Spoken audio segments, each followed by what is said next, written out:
Have you ever wondered what your chances are of needing some kind of long-term care service? If this question has ever popped into your brain, then this is the video for you.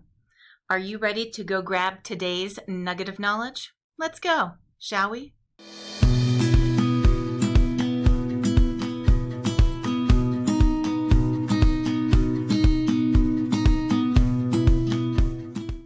Hi, I'm Kristen of Medicare with Maka, and welcome to my YouTube channel, Kristen's Nuggets of Knowledge.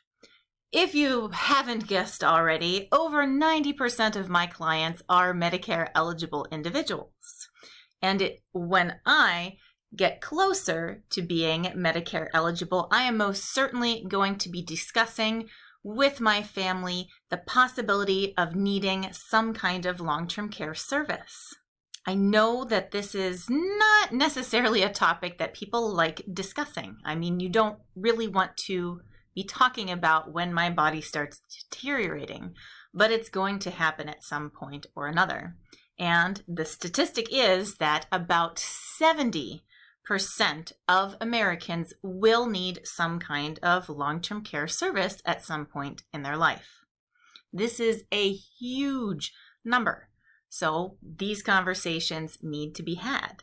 So I want to be able to start having these discussions via video since they're a little bit more easy to work into life instead of a face-to-face conversation. But when you're ready to have that face-to-face conversation, give me a shout. So the first kind of question in your mind is, why might I need a type of long-term care service? Well, there's different kind of situations, and a lot of it stems from just getting older. As we get older, our bodies start to deteriorate and we are less able to rely on ourselves to be able to do the things that we need to be able to do.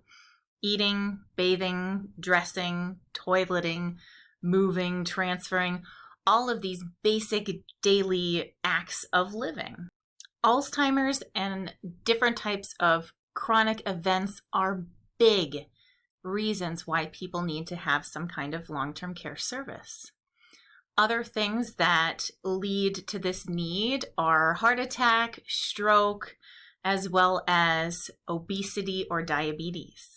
As I mentioned, the statistics show that 70% of Americans need to have some form of long-term care service. Now, I want to go through several different videos on long-term care and the education of it.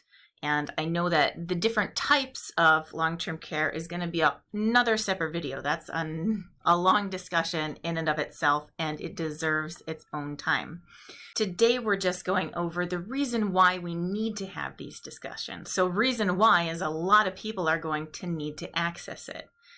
And I want to tell my family's personal situation. So I have 3 sets of grandparents. In couple number 1, husband passed of heart attack. So nothing there that was needed as far as long-term care.